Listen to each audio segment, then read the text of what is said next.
काली नजर। माँ, माँ। अरे क्या माँ माँ कर रहा है? बकरी का बच्चा है क्या? अरे माँ, मजाक छोड़ो। मुझे फाइनली वो मेन चौराहे वाली दुकान मिल गई है। अब देखना, आपका बेटा दुगनी स्पीड से पैसा कमाएगा। ओफो, ये क्या? मेरी ऑनलाइन मेकअप क्लास चल रही है। इतनी जोर से क्यों बोल रहे हो आप दोनों? अरे मेरी धर्म पत्नी जी, मेकअप क्लास बाद में करना। वो चौराहे वाली दुकान मिल गई है हमको। अरे वाह! रुको, मैं अपनी माँ को फोन लगाकर बता देती हूँ। अरे मैं भी अपने रिश्तेदारों को बता देती हूँ। कितनी खुशी की बात है। हाँ हाँ, मैं भी अपने दोस्तों को बता देता हूँ। 1 हफ्ते बाद रजिस्ट्री है। बस, घर में खुशी का मौका था। उन तीनों ने अपने अपने फोन उठाए और लोगों में बात फैलाना शुरू कर दिया। और रही सही कसर, श्वेता बहू ने अपने पड़ोस में सबको बताकर कर दी। अरे वर्मा आंटी, अब हम भी जल्दी कार ले लेंगे। घर का रेनोवेशन होगा और ठाट से रहेंगे हम भी। अरे, ऐसा क्या हुआ? लॉटरी बाटरी लग गई है क्या? अरे, इस बार चौराहे वाली मॉल में हमको भी दुकान मिल गई है। दुकान नंबर 21, जो एकदम चौराहे पर है। अब ग्राहक बढ़ेंगे तो आमदनी भी बढ़ेगी ही ना। अरे वाह, कितनी खुशी की बात है। मैं बहुत खुश हूँ तुम्हें इतना खुश देख के। बाकी एक बात कहूँ, सबको मत बताते फिरना। किसी की नजर लग जाएगी तो खुशी की खबर वापस लौट जाएगी। हैं? ऐसे थोड़ी ना होता है। अब डरा रही हो। अरे सही कह रही हूँ। काली नजर कहते हैं इस चीज को, जब आप किसी को कुछ बताओ और वो काम बिगड़ जाए। अरे लेकिन मैं तो। तुमने सबको बता दिया ना? हाँ, फोन लगा लगा के। अब बच के रहना। काली नजर बड़ी खतरनाक होती है। श्वेता इतनी खुश रहती है कि वो वर्मा आंटी की बात पर ध्यान ही नहीं देती, जबकि पड़ोस में और भी लोगों से खुशी की खबर शेयर करती रहती है।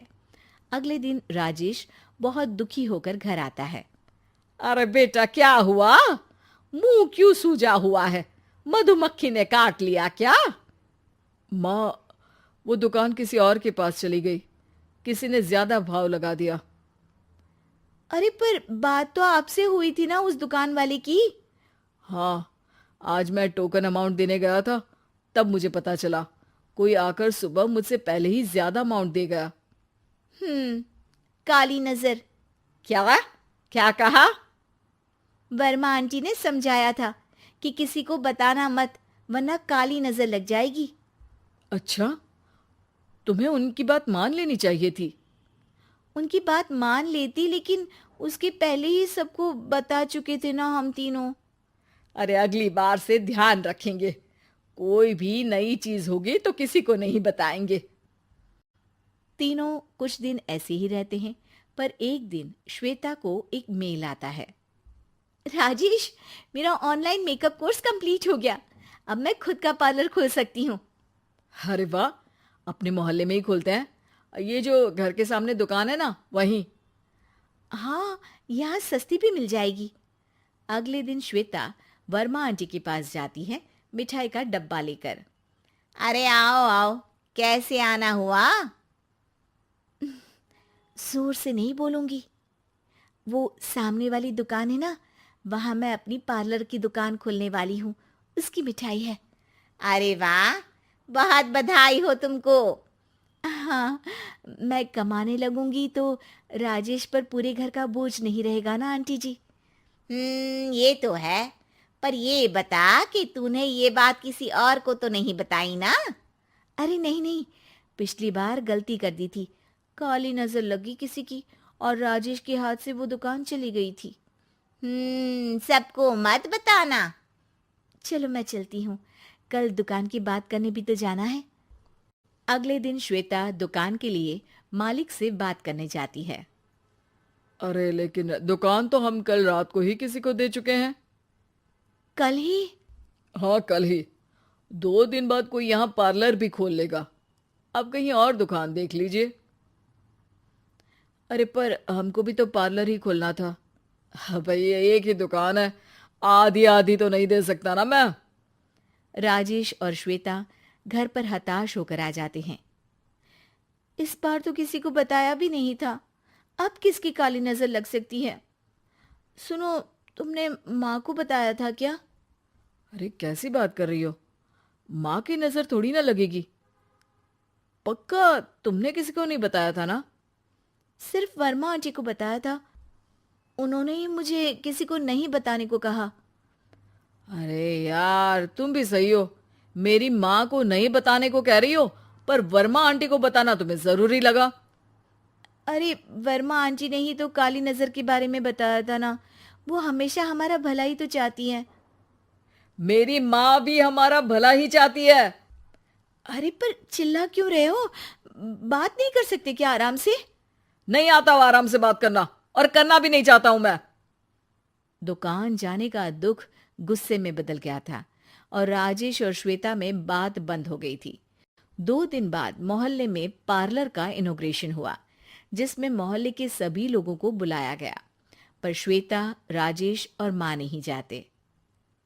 माँ, अंदर आ जाओ, क्या देख रही हो? अरे नया पार्लर देख रही हूं अपने आंगन से। देखो, माँ को दूसरे का सुख देखने में कितना मजा आ रहा है, मेरा दुख नहीं दिख रहा इन्हें। यहाँ मेरा पार्लर भी तो हो सकता था। अरे चुप रहो यार, हर बात में लड़ाई क्यों ढूंढ रही हो? राजेश और श्वेता फिर बहस करने लगते थे। तभी माँ ने दोनों को बाहर बुलाया। अरे जरा देखो तो, दुकान चलाने वाले का बोर्ड पर नाम क्या लिखा है? श्रुति वर्मा। गाड़ी निकाले बेटा, हमें कहीं जाना है। काली नजर का इलाज कराने? राजेश अपनी बाइक निकालता है। तीनों ट्रिपलिंग कर रहे हैं। माँ राजेश को उस मॉल वाली दुकान पर लेकर जाती है जहां राजेश अपनी दुकान खोलने वाला था। यही दुकान लेना चाहता था ना तू? हाँ, पर इनको भी दुखी करने लेकर आई हो क्या यहाँ पर दुकान दिखाकर? वहां काफी नहीं था? अरे श्वेता, थोड़ा सब्र रख, अभी पता चलेगा कि हम यहाँ क्यों आए हैं। बता, इस दुकान चलाने वाले का नाम क्या है? अनुपम वर्मा। कुछ समझ में आया? वो दुकान वाली श्रुति वर्मा, ये दुकान वाला अनुपम वर्मा, और हमारे पड़ोस में हमने उस दुकानों के बारे में बताया किसको था? अब वर्मा आंटी को। मतलब वर्मा आंटी ही हमारा काम बिगाड़ रही है? नहीं नहीं, ऐसा नहीं हो सकता, ये बस इत्तेफाक है। राजेश अपना फोन निकालता है और श्रुति वर्मा और अनुपम वर्मा के नाम फेसबुक पर सर्च करता है, जहां ये दोनों ही वर्मा आंटी के रिश्तेदार होते हैं। श्वेता को समझ में आ जाता है कि वर्मा आंटी की ही नजर काली नजर है। अब क्या करना है? कोई भी खुशी की खबर हो तो काली नजर से बचना है, यानी वर्मा आंटी से बचना है। अरे पर मुझे ये समझ में नहीं आया कि वो हमारे साथ ऐसा क्यों करेंगी। अरे बेटा, एक सीख है, दूर के आदमी को आपकी तरक्की से कम परेशानी होगी, पड़ोसी को ज्यादा। दोनों माँ की बात में हामी भरते हैं और अगला काम चुपचाप